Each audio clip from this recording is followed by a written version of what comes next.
Ang buhay mo ba ay puno ng kalungkutan? Ikaw ba ay nawawalan ng pag-asa sa buhay?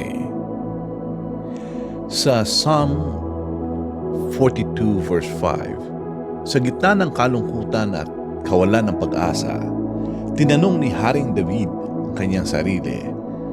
Ang sabi niya, "Bakit ako nanlulumo? Bakit ako nalulungkot? Bakit ako nawawalan ng pag-asa?" At pagkatapos sinabi niya, "Sa Diyos ako may tiwala. Siyang aking aasahan. Diyos na tagapagligtas na siya kong aawitan."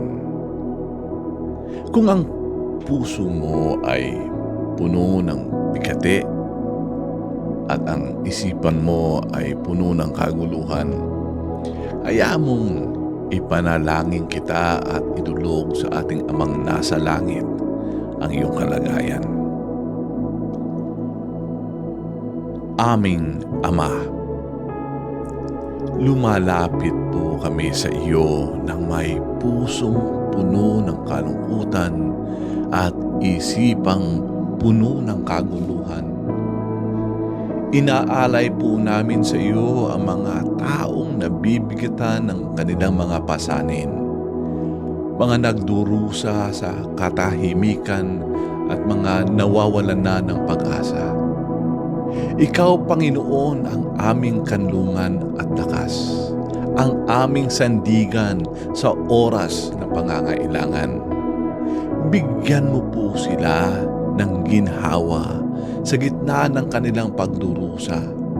Alalahanin mo po sila sa iyong pagmamahal at ipadama sa kanila na hindi sila nag-iisa. Ikaw ang amang laging kasama nila na handang yumakap sa mga sugatang puso. Panginoon, sa mga sandaling wala na silang lakas, pag-ibayuhin mo ang kanilang loob. Sa mga panahong tila wala ng pag-asa, ipaalaala mo po sa kanila ang iyong mga pangako na ikaw ang nagbibigay liwanag sa dilim, na ikaw ang nagbabalik ng sigla sa mga puso at ikaw ang nagkakalob ng bagong pag-asa sa bawat araw. Tulungan mo po silang ipapasa iyo ang kanilang mga pasanin sapagkat nagmamalasakit kayo sa kanila. Bigyan mo po sila ng kapahingahan at lakas upang harapin ang bawat bagong araw na may tiwala sa iyong paggabay. Sa pamamagitan ng iyong salita, bigyan mo po sila ng ginhawa. Sa pamamagitan ng iyong presensya, bigyan mo po sila ng tapang. At sa pamamagitan ng iyong pag-ibig, bigyan mo po sila ng pag-asa. Panginoon, naway makita nila ang iyong kabutihan sa gitna ng kanilang pagsubok.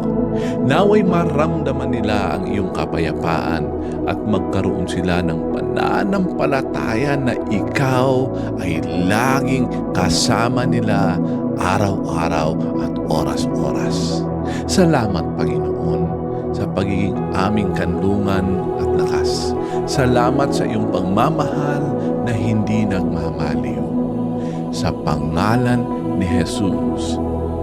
Amen.